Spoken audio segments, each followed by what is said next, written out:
content in the Ghanaian context refers to the quantum or percentage of locally produced materials, personnel, financing, goods and services used in the oil and gas industry, which can be measured in monetary terms.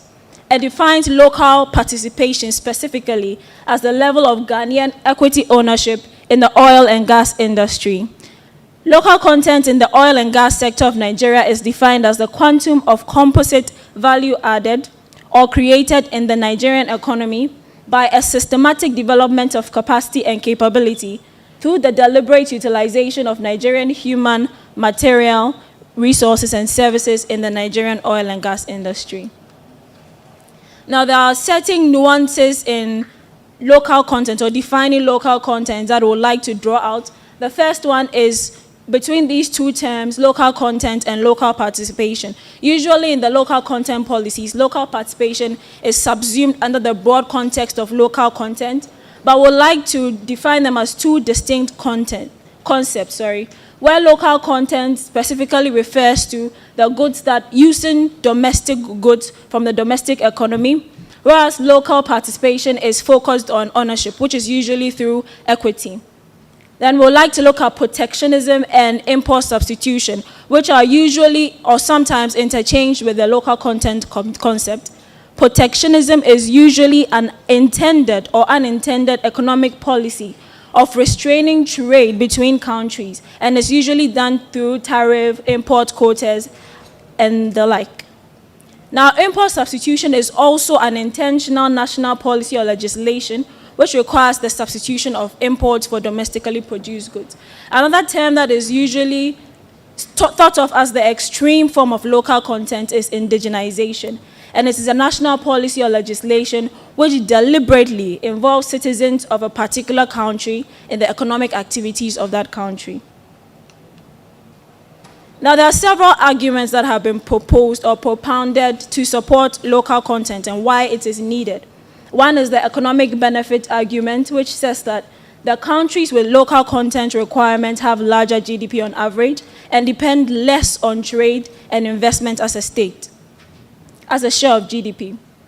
Also, that local content fosters attainment of short-term benefits, basically job creation, employment, and it also fosters long-term objectives such as growth, economic growth and development.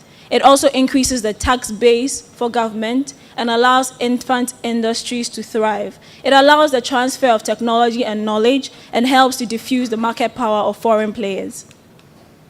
Now, there are also arguments that have been propounded against local content. First of all is that it reduces international competitiveness of countries. It creates unnecessary delays and raises the cost of product. It undermines economic diversification, and inefficiencies in the allocation of resources when it comes to implementing local content policies actually works against comparative advantage.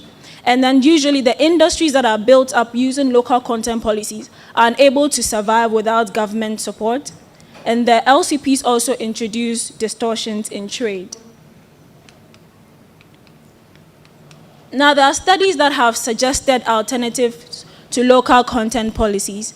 The thing with these alternatives is that it requires high commitment on the part of government, and it's usually use benefits over the long term. One of it is promoting a business-friendly environment. The second is investing in education and training. The third is improving logistics, and this basically relates to trade facilitation, which will boost merchandise imports and improve growth rate. Now, the main purpose for this study is that in Ghana currently, there's been a motivation to actually apply distinct local content policies to several sectors of the economy. And at this point, I'd like to explain distinct local content policies. Basically, it refers to a set of regulations or policies that are contained in a single comprehensive document that are targeted for particular sectors of the economy. That's what we refer to as distinct local content policies in this study. Now, in Ghana, we have local content being implemented in the oil and gas sector, as well as in the mining sectors. And it has been existing in our trade and investment laws.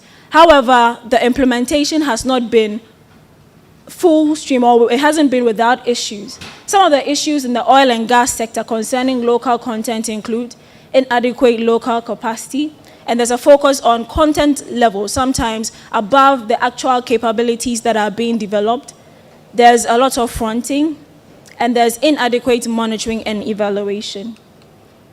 So this study sought to examine the motivation for applying such distinct local content policies to various sectors of the economy. We sought to assess the successes and challenges of comparator countries who are also applying local content in several sectors of the economy.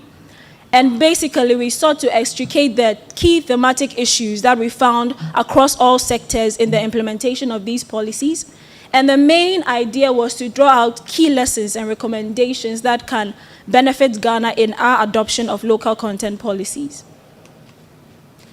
The methodology we used was mainly a qualitative one, and we adopted personal interviews with key stakeholders, as well as the use of secondary data.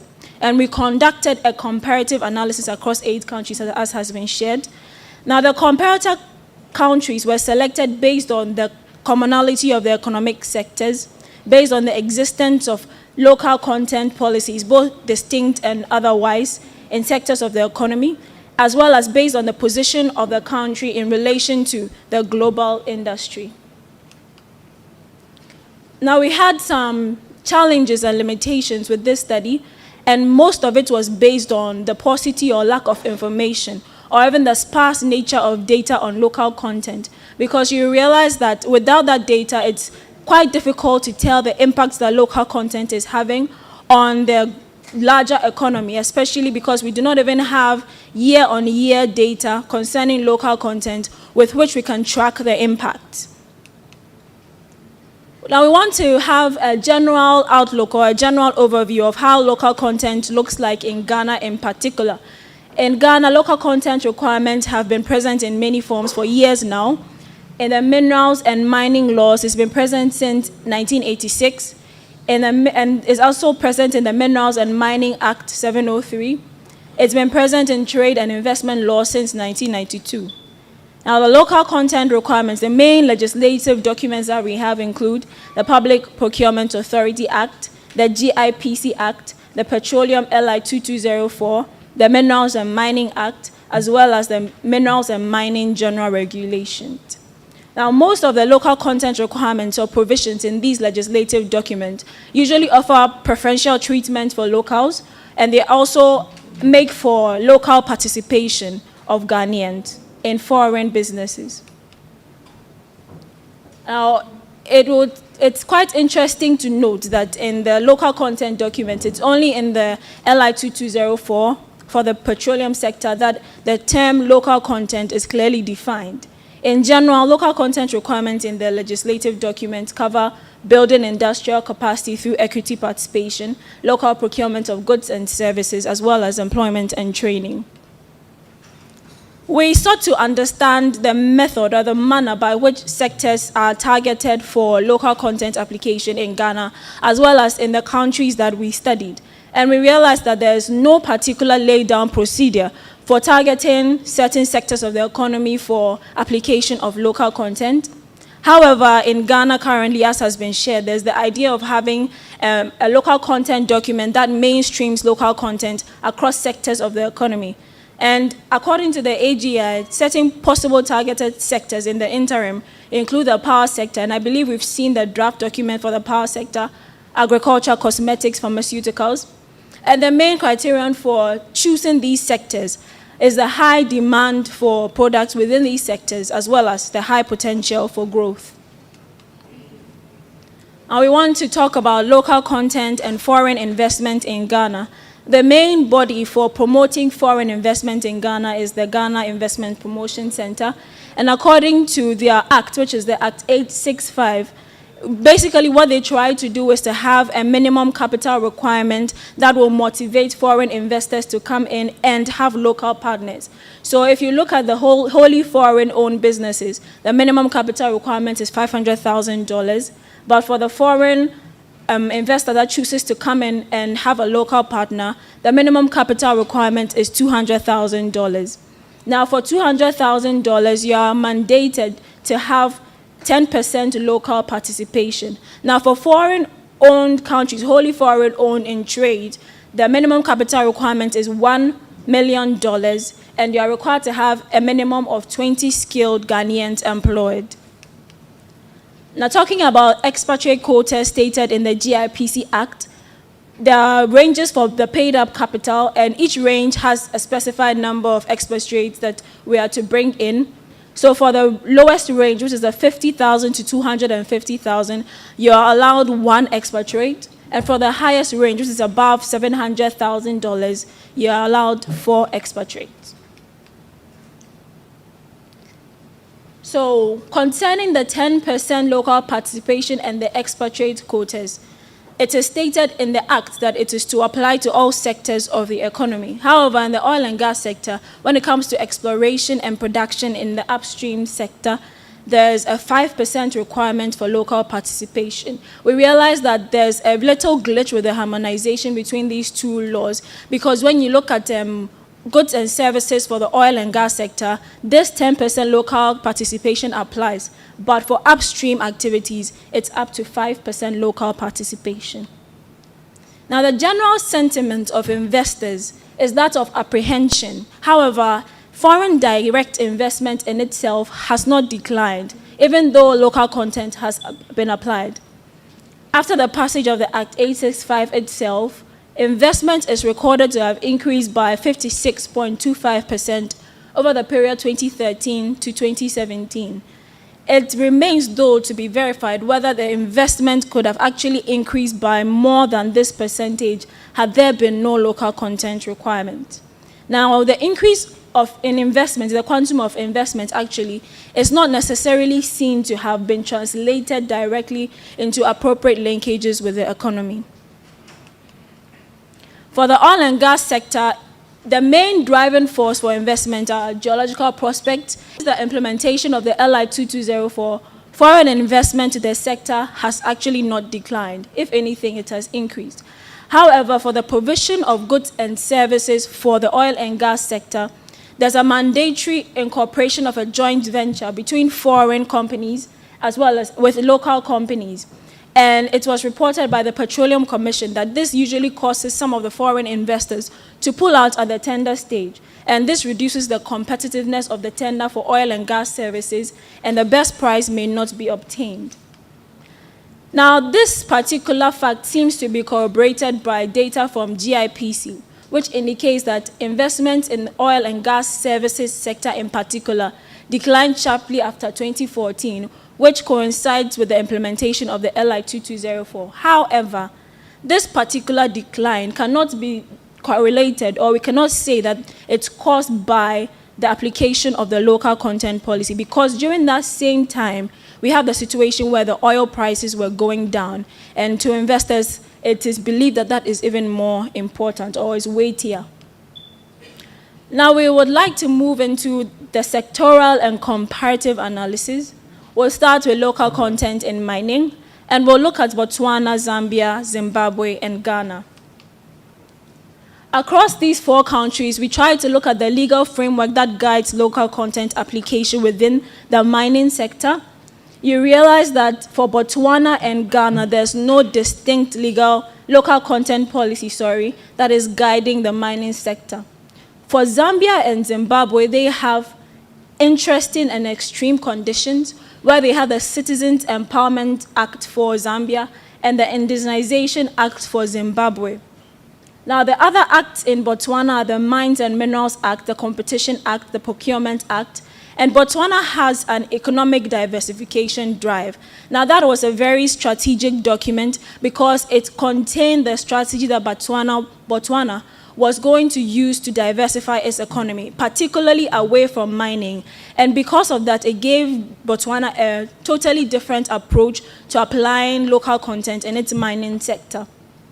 For Zambia, there's local content requirements in the Mines and Minerals Act, the statutory instrument, as well as in the Mineral Resources Development Policy. For Zimbabwe, mainly the local content framework is contained in the Indigenization Act, and there's an emphasis on the mining sector in this Indigenization Act. They also have a Mines and Minerals Act and a Finance Act, which contains local content requirements. In Ghana, the local content requirements are contained in the Minerals and Mining Act, the Minerals and Mining Regulations. Now, the forms of local content, as has been said with Botswana, given their strategy for the economic diversification drive, they chose to focus strategically on value addition in mining. So they focused on the cutting and polishing of diamonds, and they made quick gains. They focused on making quick gains in the mining of diamonds.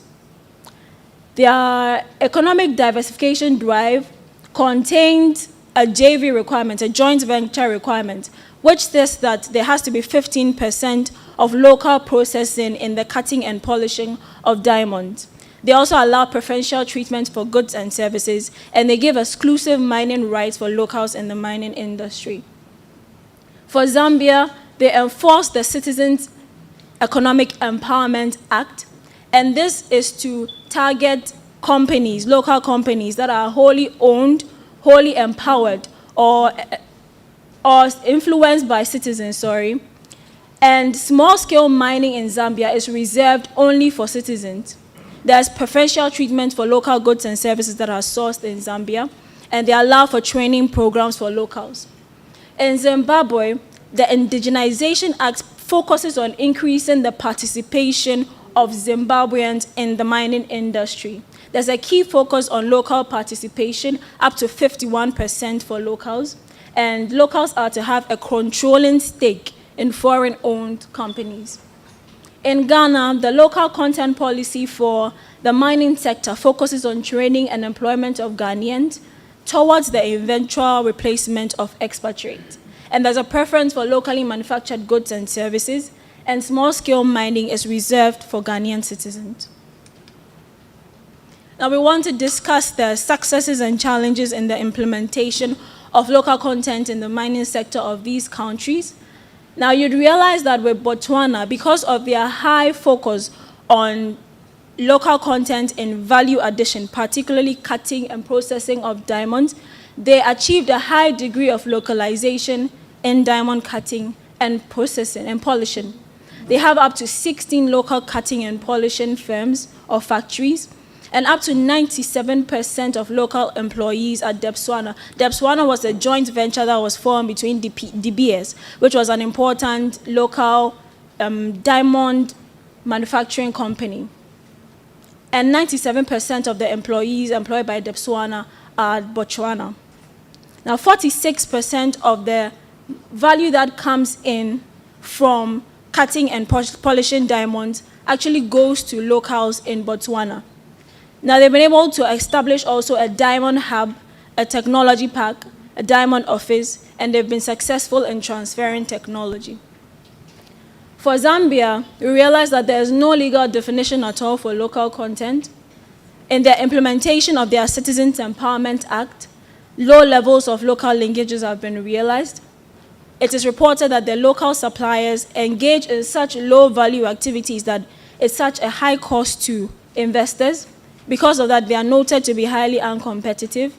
And a key thing about Zambia was that local content policies are more often than not offset by other government policies, especially in concerning taxes and importing of capital goods. And the locally owned companies have become increasingly marginalized in Zambia. For Zimbabwe, given their Indigenization Act, only one company has been able to comply with a 51% local participation, and even in that case, it is a matter of the forfeiture of the dividend streams that are to accrue to that company so that they are able to pay for their stake in the company. There's a lack of institutional capacity in Zimbabwe for actually implementing the Indigenization Act, and the government is unable to compensate foreign companies for the shares that have been ceded to locals. It is considered a very hostile environment for foreign investors. And the IEE has subsequently, just the beginning of this year, been amended to remove that 51% local ownership for all sectors except for diamond and platinum mining. In Ghana, it has been considered that for the mining sector, there's insufficient integration of mining into the local economy itself, and not much not much attention has been given to value addition in particular, unlike the case of Botswana, where the focus was mainly on value addition. One main thing that is complained about in the mining sector is the inadequate capacity of firms, local firms. Now, even though this argument has been made that the magnitude of backward linkages are unclear, there are a number of mining and equipment service companies that employ Ghanaians, and up to 20% of the aggregate spend on local purchases in 2008, it came from locals, and 73% of local content purchases. The target was achieved in 2015. Now we'll like to look at the oil and gas sector, and we'll look at Nigeria, Brazil, and Ghana. The legal framework for local content in the oil and gas sector of these three countries. In Nigeria, we have the Nigerian Oil and Gas Industry Content Development Act. For Brazil, we have a unique situation where local content is part of the competitive bidding process and is kept as a requirement for the award of contracts. So there are benchmarks contained within the model concession contract that allow for certain local content targets to be met. In Ghana, local content in the petroleum sector is guided by the Local Content and Local Participation Regulation, the LI 2204. Now, the forms of local content for the oil and gas sector is to increase indigenous participation for Nigeria, to increase employment, and for the domiciliation of oil and gas activity. The local content policy for Nigeria contains very detailed local content targets. In Brazil, the main focus is on preferential treatment for local goods and services, and there's a mandatory technology transfer of 1% of gross revenue, and it must be spent on research and development and direct investment in technological innovation. For Ghana, the requirements are for local participation through equity ownership, and there's a demand for 5% in exploration and production. There's local procurement requirements for employment, transfer of skills, and the transfer of technology, as well as research and development. Now, concerning the implementation, in Nigeria, they have had some successes. 10% of total oil production in Nigeria comes from local companies within Nigeria, and fabrication is actually the most developed manufacturing area. And 87% of total oil contracts are won by indigenous oil companies.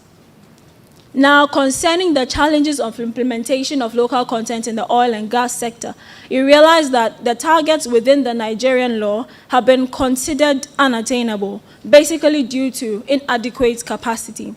And in fact, within the Nigerian law, even though they have a plethora of targets, there isn't really any defined time frame or timeline for achieving those targets.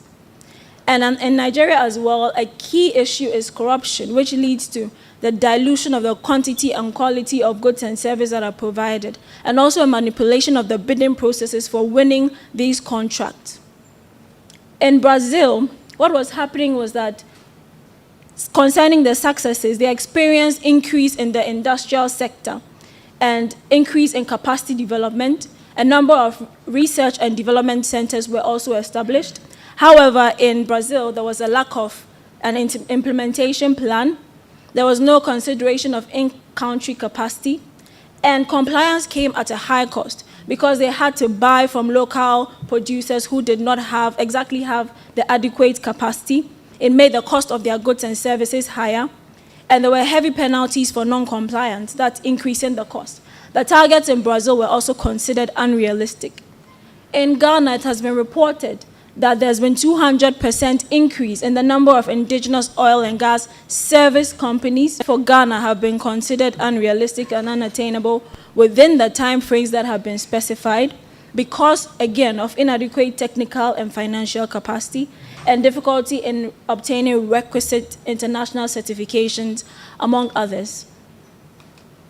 Now, I would like to look at local content in downstream oil and gas, and we'll compare the case of South Africa and Ghana.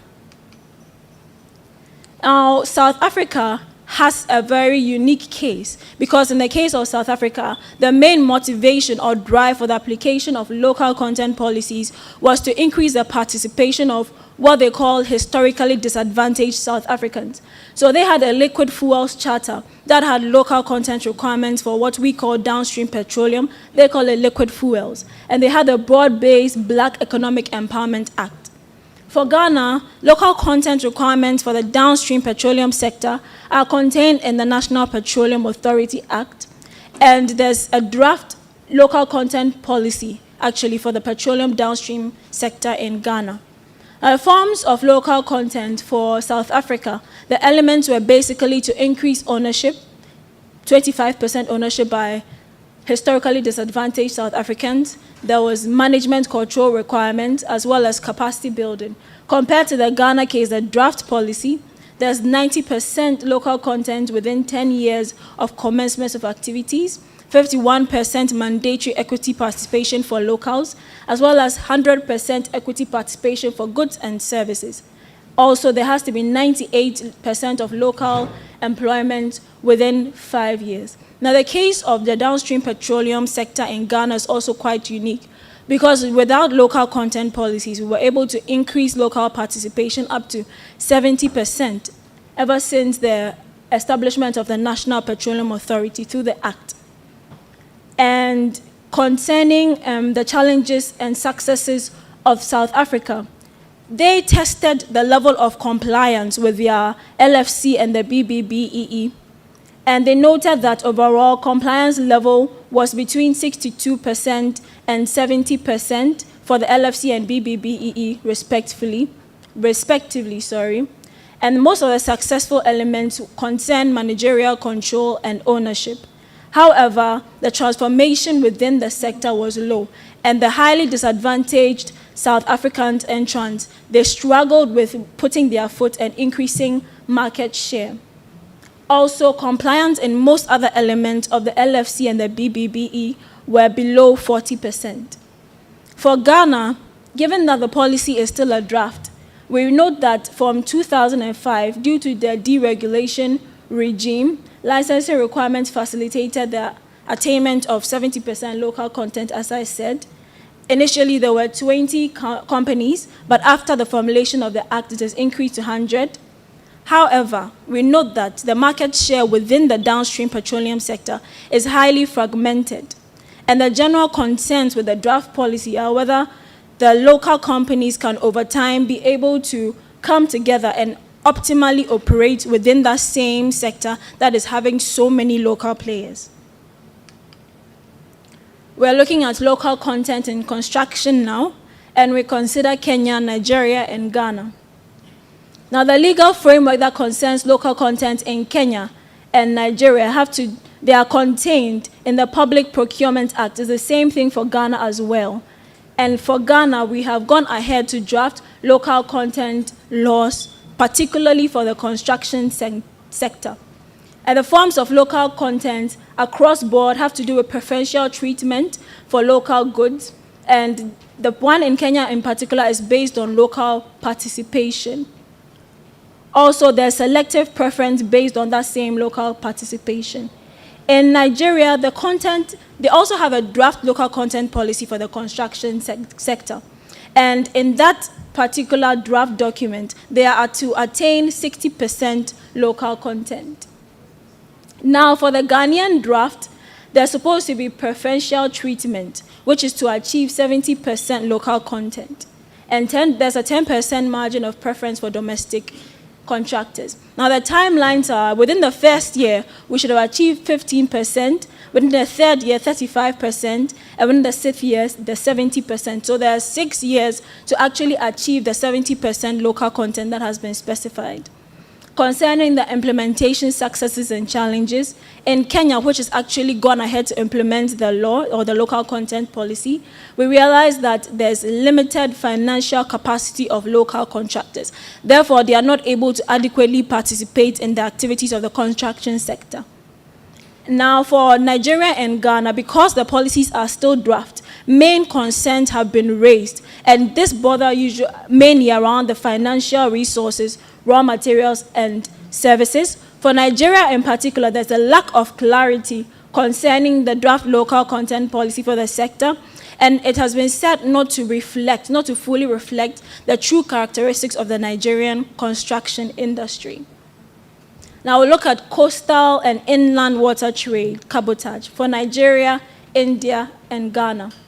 Now the legal framework in Nigeria, they have a Cabotage Act. In India is a Merchant Shipping Act. And in Ghana, we recently drafted a cabotage bill.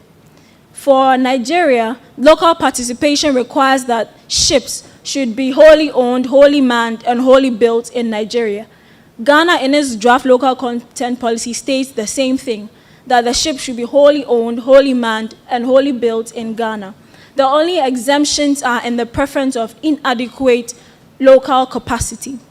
Now, for the implementation, we realize that in Nigeria, the cabotage policy has been weakly implemented, and after 13 years, there's still a strong presence of foreign vessels within Nigerian waters. For India, the cabotage policy was successful to a point.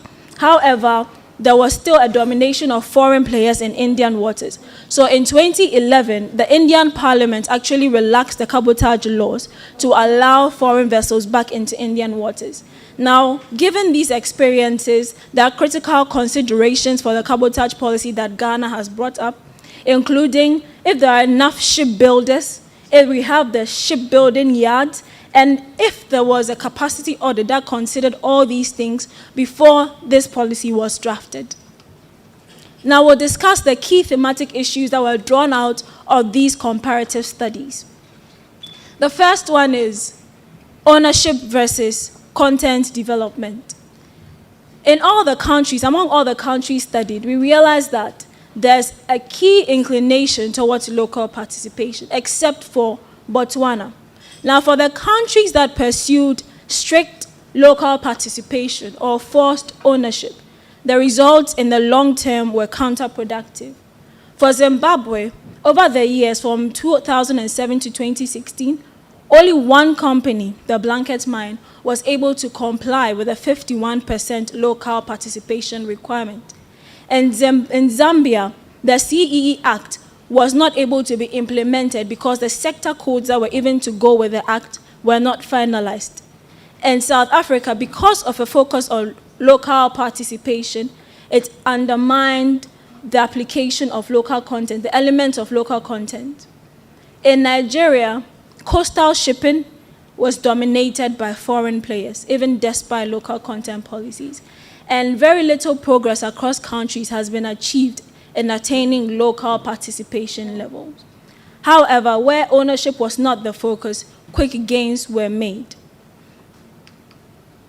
Now, this brings us to the very key question. Can we actually achieve local content participation if we do not have adequate capacity?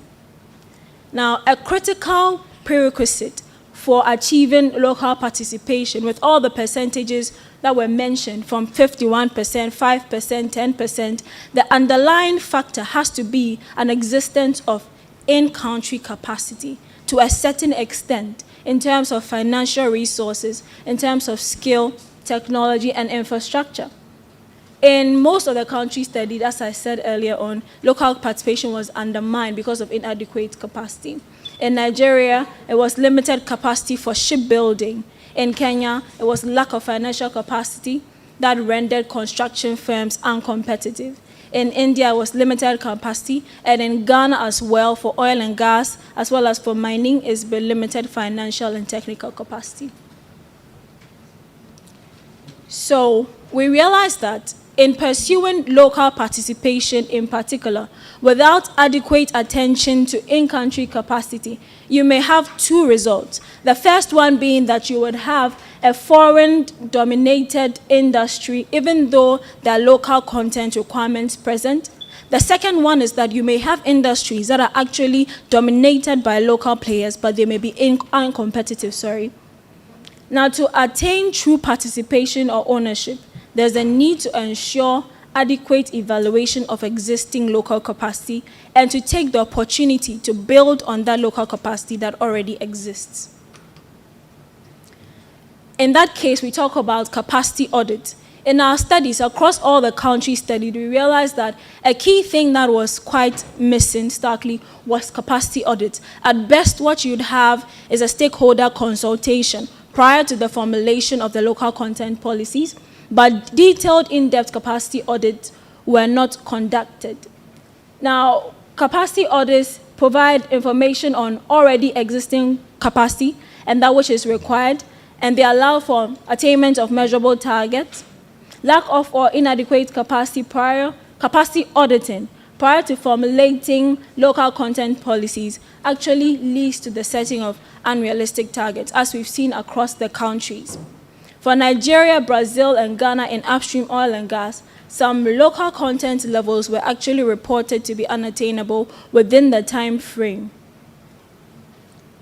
And across all the countries studied as well, as I said, there's no comprehensive framework that is ensuring that these capacity audits are done. Now, the main things that capacity audits should address are, number one, why local content is needed, whose capacity needs to be developed, how the capacity will be developed, what capacity already exists, and how the capacity will be used once developed. And our focus here is on empirically assessed metrics using a specialized model to inform local content targets. A key question that we need to ask is who pays more for local content? Who bears the economic and other associated costs of local content implementation? And how does this affect us and the heavy penalties for non-compliance? The costs were actually passed through the supply chain, and ultimately the citizens as well as the government was affected. In Ghana, local content expenditures may actually be considered as cost deductible, meaning that the petroleum revenues that should accrue to government do not accrue to government. And particularly for petroleum revenues, if they are expended in this way and local content objectives are not fully realized over time, then it means that petroleum revenues are not being used as they should be used. An argument for the cost of local content is the short-term cost versus the long-term benefit. And the argument is based on the fact that local content is absolutely necessary. If even within the short term, the cost far outstrips the benefit, in the long term, the benefits will be realized. But however, the assumption here is that the local content implementation process is fully robust and results are being seen, or the impact is being seen year on year or over time. If this is not the case, it will be difficult to realize the long-term benefits based on which this argument is made. Now, given the cost of local content policies, it's very necessary they are adequately tracked and monitored to ensure that the benefits that are accruing over time outweigh the cost. Now, across the countries and sectors studied, the tracking of local content was seen as non-deliberate and non-comprehensive. Ghana, according to LI 224, is supposed to measure local content on a field-by-field basis from the time of award of contract. But you can hardly see such a trend or even data that will allow you to monitor such a trend over time. In Nigeria, as was mentioned earlier, even though the Act has specified particular targets, there is no timeline for monitoring these targets. In Brazil, they use weighted percentage targets for their model concession contracts, which contains the local content requirement. However, given the fact that the terms of bidding can change, it is highly possible that the local content requirements can change over time. A key question is what signal local content is sending to foreign investors. They have a tendency to send negative signals to foreign investors, which may eventually inform their decision to carry out business within the country. We saw this clearly in the case of Zimbabwe. Given that their indigenization policy was quite extreme, some of the companies stopped operations and there was investor flight. In Ghana currently, we've not had such a situation where the impact on foreign investment has been so great, but there's a general concern about future investment. Another key thing that we noted in this study was the lack of harmonization or the incoherence when it comes to key stakeholders that have a local content mandate. Because of the lack of coherence in policy implementation, it contributed to inconsistency and unpredictability. In Zimbabwe, for instance, there's the existence of different licensing bodies, So the president can actually award you a contract, the Ministry of Energy can award a different contract. In Zambia, we also had the situation where local content policies were offset by other policies, other government policies. In Ghana, for instance, we realized that that same misalignment and lack of cohesiveness also existed. For instance, the AGI is planning to implement several local content policies for several sectors. However, the Ghana Investment Promotion Center is actually not aware of these policies. Local content policies and international trade. One key thing that we think that should be taking note of is international trade in the framework of considering local content policies. And Ghana has not faced any trade challenges as yet, but we draw an example from India in the case of its solar energy sector, where it had to shut down its local content policies because the country was dragged to court that the local content policies were against certain trade requirements. So we're asking that trade be taken into cognizance in the drafting of local content policies. We're at our recommendations now. It's been a long talk.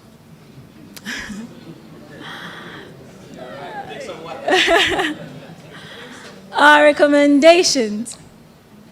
Our first one is the need to develop comprehensive metrics and a framework to appropriately track year-on-year achievement of local content targets, or at least improvement in local content levels. Because we have situations where I can approach any key stakeholder right now, and they'll tell me that, oh, before the implementation, we had 20 companies, and after we have 100 companies. But if I ask, in the year 2016 to the year 2017, how many people were employed, in which fields, by which companies, it will be difficult to actually get that data. So we need to bolster monitoring of both local entrepreneurs as well as foreign investors in light of the local content partnership, and this is mainly to ensure compliance. There's a need to invest into the design of a capacity audit system that would, first of all, give information about the sectors of the economy before local content is applied to those sectors. We are requesting for a cost-benefit analysis of local content so far to attest whether the benefits outweigh the costs and whether the government or the citizens should continue bearing those costs. Another key thing that we find very important, especially drawing from the experience of Botswana, is that local content needs to be guided by a long-term development strategy. This will inform the sectors that are targeted for local content implementation. It will help us identify the critical gaps that needs to be filled without jeopardizing our comparative advantage. In sectors where local capacity is identified as inadequate, there's a need to focus local content efforts on attaining higher levels of employment and training, if quick gains can be made from these two. Now, before I sign out, I'd like to say that we consider local content to be very important and desirable. However, the caveats that we have raised so far are also important and should be given consideration so that we can all enjoy the benefits that come from actually effectively implementing our local content policies. Thank you.